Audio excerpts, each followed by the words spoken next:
Hey, welcome to another session of Sing and Cook at Sanjeev Kapoor's Khazana, and today I'm going to show you a simple, quick and easy biryani. The moment you hear biryani, it's like a fright. Recently, I was in Qatar and there I found a group of ladies. The moment I said that I'm going to show you biryani, it was like a fright to them. Why? Because everybody thinks that there's a big list of ingredients required and it's a very complicated procedure. Today, I'm going to simplify that for you. It is said that biryanis were invented by the Mughals, because whenever they used to travel across, their soldiers and everybody after a war required some meals which was a full meal in itself with chicken and rice and everything. So there the biryanis were invented by the cooks of those Mughal emperors. Chicken, rice cooked together.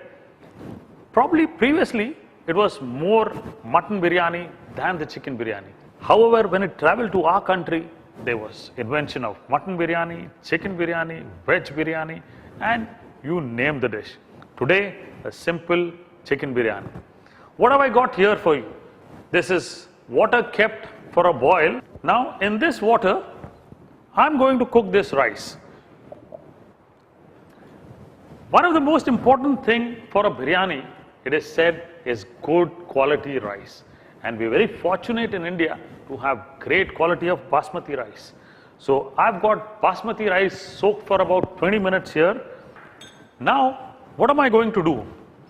I'm going to take a piece of cheesecloth or a muslin cloth, tear this up into a small piece. This is a piece of muslin cloth. Now these ingredients, the black cardamom, green cardamom, cloves, pepper, bay leaf and cinnamon stick. They all go in, and I'm going to make a bag of this. Twist it up, tie it up so that I get only the flavor. Now this goes into the water that I'm boiling. To this, I'm going to add Shahi Jeera, caraway seeds, a teaspoonful of Shahi Jeera into the water. Salt. While the water comes to a boil, let me marinate the chicken also. Now, I've got chicken, one full chicken here, cut into pieces on the bone. I always like chicken biryani, or any biryani for that matter, with chicken or mutton on bone actually, because you get a nice stock feel. Once the chicken is getting cooked, you get a stock created from the chicken itself. So you need not worry about adding stock externally. And this is why most of us here back in India, we prefer chicken biryani or mutton biryani with the meat on bone. Now, here's the chicken biryani. Chicken in, add the ginger garlic paste,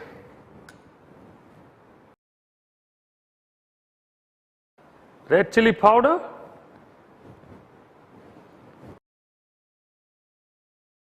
salt to taste, yogurt, garam masala powder, the green cardamom powder, brown onions,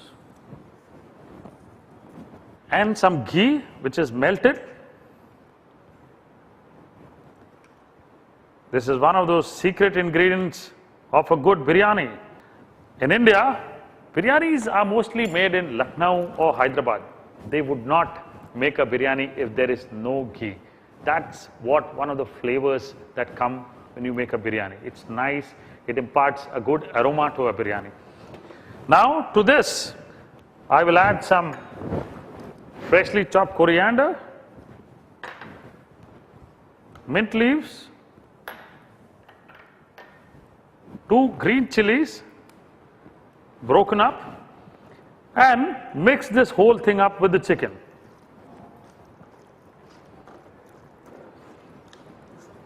The chicken here is nicely massaged with the mixture of yogurt and all the good things that I've added in it. Now to this marinade, we also need to add a bit of turmeric, juice of 1 lime, and mix the chicken thoroughly. Leave this chicken to rest for about half an hour so that it nicely gets marinated into all the spices that we have added. The water here has almost come to a boil now. Let me add the soaked rice. Keep stirring the rice so that it gets uniformly cooked. Here we have to cook the rice only until 3/4 done, not more than that, because if you cook more than that, the rice will become like, a khichdi, it'll mash. So you need to be very careful about cooking the rice. It should be just about 3/4 done. It's plain and simple, isn't it? The chicken and the rice. You don't have to cook the chicken first and boil the rice separately. It's all complicated. I'm just simplifying the procedure for you to make a biryani. Plain and simple. The rice now is 3/4 boiled. You can feel the rice, which is like almost crumbling now. It's 3/4 boiled. So what am I going to do? Now I'm going to layer the rice on the chicken. I'll also allow a little bit of water to come along with the rice so that the biryani remains nice and moist.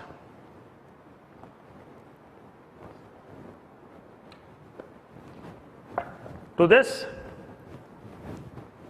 sprinkle little coriander, mint leaves, brown onions,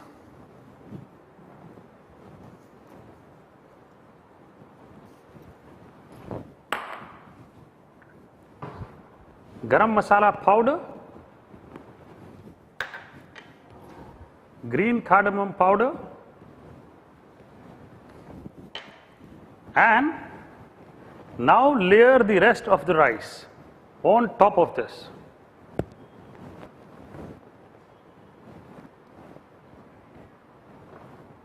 Let me strain the balanced rice in a colander. The rice I've strained in a colander. Out goes the small little piece of spices that I've kept in this. This goes out. You would call it a bouquet garni. Yeah. And layer the rest of the rice uniformly. And now some more flavors that would go in. Some brown onions.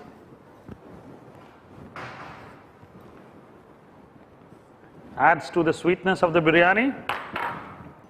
Once again, some garam masala, some cardamom powder, and saffron soaked in milk.